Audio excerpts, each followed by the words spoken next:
Back with you in Vancouver at Rogers Arena, where tonight the Canucks defeat the Wings 2-1 in a shootout. Cory Schneider delivers the win by stopping Datsuk, Zetterberg, and Brunner in that order in the shootout. Let's start with this tweet. And it's from, we'll see it here in a second. I think it says, there it is. It's live TV here. On a scale of 1 to 10, how scary was it to face Datsuk in the shootout? He was the first shooter. 1 to OMG. It was probably at an OMG. It was my first time facing him. So. Oh, really? You know, you've seen him do a lot of things, and as soon as he got to right about there and started flipping it, I kind of was like, oh no, and fortunately rolled on him. And you think he was trying to lob it over you? Oh yeah, absolutely. So I mean, I kind of stayed back pretty well. I'd like to think I would have had a chance. You would have been there. Yeah, but it is Pavel Datsuk, so he knows better than I do. How much studying do you do? I mean, I know during the season it's difficult because you're playing so often. Yeah, you try to, but the real good guys, you know, like Datsuk and Zetterberg, they have 3 or 4 moves that they can go to that seem to work pretty well. So you can't really cheat on one move. You have to respect the full arsenal that they have. All right, we're going to talk some more hockey in a moment, but first to the tragic events of this week in Boston. It's you're from Marblehead, so we can pretty much say that Boston's your hometown. How difficult it was for all of us to comprehend what happened at the finish line of the Boston Marathon on Monday. So we'll have Jim LaPoste to ask the question that many posed on Twitter today when they knew you were coming on the show. What are your thoughts about the terrible week in Boston? Yeah, it was pretty surreal. I remember reading about it the afternoon. I wasn't playing that night in Nashville, and I was on the phone with my fiance, who's also from Boston. And we have a lot of people in the city who we know and are close to. And I sort of read the headline. You hear explosions, and sometimes it's a minor deal, and all of a sudden you start reading, and it's the real thing. So you know, it was pretty earth-shattering. And the thing about Boston is it's such a small town for a big city that. Everything they were showing on camera, it's, you know, I've been there, I've done that 100 times. I've walked through that street dozens of times, and you know, the Chase at the end there in Watertown is right next to Boston College, so I've been to that mall, and I think it was just the familiarity of it all that really hit home, and that I think had a lot of people shaken up because it's such a popular area to go to where the explosions happened. Well, when you're so far away from it and you hear about it, you must think of people you know, and I know that there has been, it has hit home for you of somebody who's very close to friends. And yeah, it was a scary time, you know, getting in touch with people, and you never know who's around on the Marathon Monday. Yeah. A lot of people go down and watch and are at the finish line, and it's a busy area, so anybody, of your friends can wander down there and be in that area. So, you know, we thought everything was pretty good to start with. 3 people died. 2 women, Crystal Campbell, 29 years old, one of them, and this touches you and your fiance personally. How? Yeah, my fiance Jill grew up right near the city, and she went to high school with a woman named Erin, and Erin's best friend was Crystal Campbell. So she was her maid of honor at Erin's wedding, and Jill had known her through their mutual friend Erin and met her before and got to know her a bit, and she lived in the town right next to where my fiance grew up, so it's kind of, you know, everybody in the town next to you. And so you know, after the first day we thought we were kind of in the clear because they'd only identified, I think, the young boy, and then she found out from her friends that Crystal had been one of the people killed. So it was extremely tough for her. I mean, I never got the pleasure to meet Crystal, unfortunately, but Jill and all of her friends spoke very, very highly of her, and just an amazing person. So it's really tragic. Tell us about the Memorial Fund. Yeah, so there's a general fund for all the victims called the onefundboston.org, and then for specifically Crystal Campbell, it's the Crystal Campbell Memorial Fund that they've just set up, I think, recently, and hopefully will be online shortly. We got the information today from her friends that if anybody who's, you know, kind of in touch by what they've seen or wants to help in any way, if anybody can be so generous to make a donation or anything, it would be greatly appreciated. I know Jill and I will be making plenty of donations to various funds and causes, and trying to help as much as we can. And you know, I think Canucks fans and hockey fans in Canada have shown time and again how passionate they are and how generous they are in the way that they support some of the causes that we're behind. A challenge at a time like this for people from Boston is to carry on with their lives as best they can, because if you don't, the terrorists win. Right. You didn't play on Monday, Nashville. Roberto started, but you went the next night in St. Louis. You wrote a message on your stick, and then you proceeded to play brilliantly against the Blues to get your team to a shootout. Here's the question then from Tony Smolak. Was it hard to stay focused this week? It was a little bit, especially that Monday night in Nashville.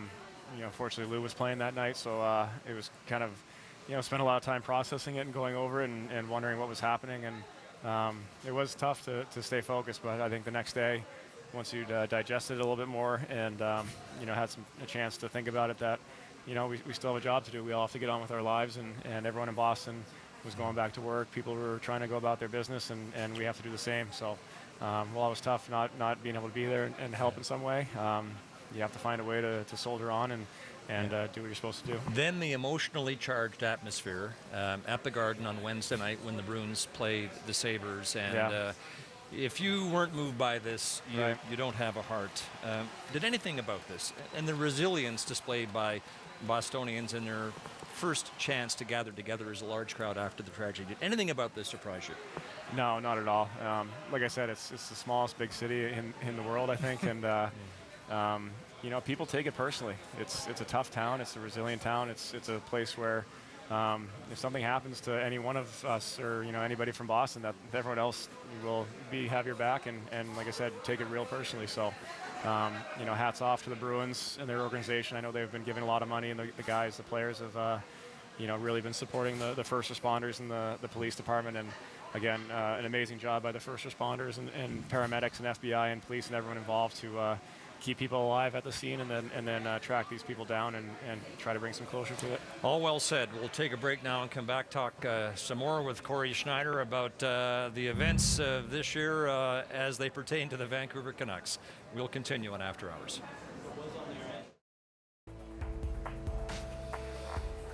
On the second last Saturday of the NHL's regular season, After Hours continues now from Rogers Arena. Cory Schneider is our guest. For all of those asking, and there have been a ton of tweets about this, for you to do some of your famous impressions. You're not doing any, and we get it. The time is not right with all we talked about in the first segment, clearly, and you can only go to that well so often. You know what, I've retired from that game. I'm trying to focus on other things. God knows you've tried, though, to go to that well. Yes.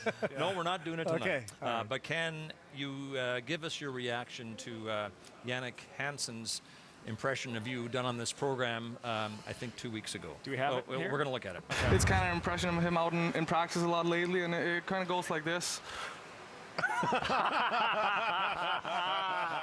Take that, Cory. Well done. Okay. Well, he doesn't look like much, does he? But he's smarter than he seems. So he's a clever little Dane. So I mean, I'd say we're even then. I think we're 1-1, and we'll keep it at that. Fair enough. How important is it as a teammate? We always say to have thick skin. I mean, it really is something in a long season really important to get at each other sometimes. Yeah, Yannick and I sit next to each other everywhere too. So. I kind of feel like I'm his handler. Like I have to make sure he's doing okay and that he's in a good mood and get him going and things like that. So I think there's a reason I always put him next to me. But on our team, you have to have pretty thick skin because guys aren't afraid to give you the business about some stuff. Cory, Roberto Luongo has, as you know, earned rave reviews for how he's handled the goaltending situation. He never expected to be in this year, and you didn't expect to be in it either. We also note that you have handled it with class and professionalism. You've gone so far as to say that Roberto has looked out for your interests more than his own. Explain that. Yeah, I mean, I think he feels a little bit bad that this has kind of gone on, and he's even sort of said to me, hey, man, just sorry about the questions or the distraction or whatever it is. And I say, hey, it's not anyone's fault. It's just part of the business, and it is what it is. So, I think he's looking to play and he wants to compete, because he's that kind of guy. But he's really been an amazing teammate. And as you've seen the last few games he's played, he's been Roberto Luongo. He's been tremendous, and I think it just shows you that he's still very into this and very committed to this team and ready to play whenever he's called upon. Cory, you've had all kinds of tests throughout your career, from the American Hockey League to the NHL.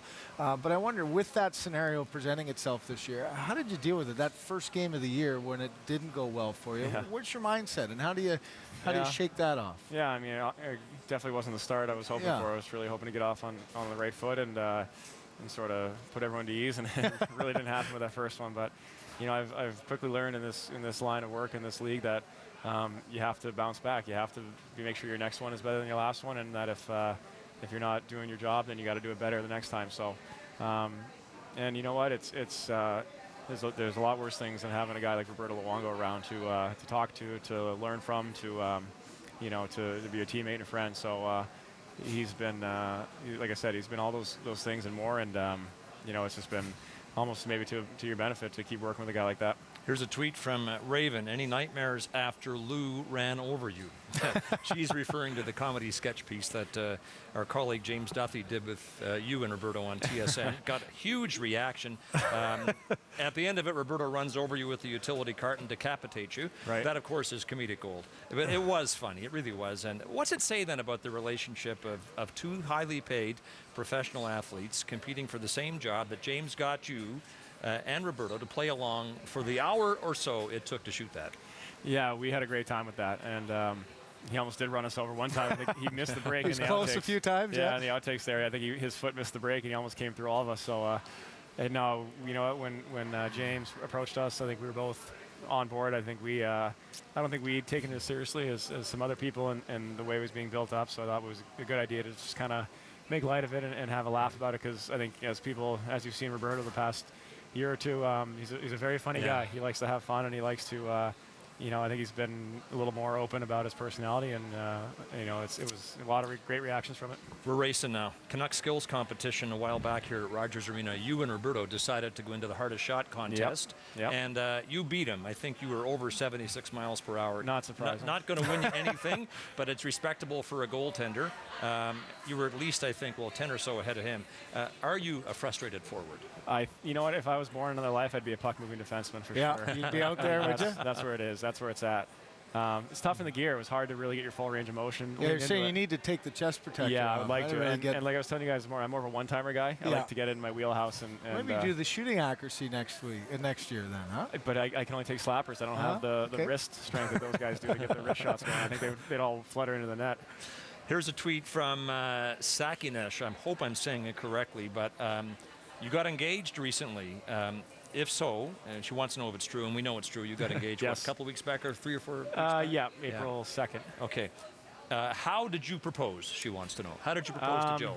Got into the butterfly and just sort of said, no, just one knee, traditional. At least it wasn't a tweet. Yeah, no, I didn't tweet her, none of that. No, we surprised her, I think. Told her we were going out to dinner and had her get ready and did some small things around the apartment. And when she came out, I got on one knee and asked her, and she said yes. And we went out to eat and just kind of surprised her with some of her closest friends to a dinner. Nice. Perfect, and a great way to end this. Yeah, Thanks, Cory. there we go. Great All to right. have you on the show. Good luck, guys. Cory. Appreciate Thanks. it. All right, Cory Schneider hoping to lead the Vancouver Canucks deep into the playoffs this year. Our guest on After Hours.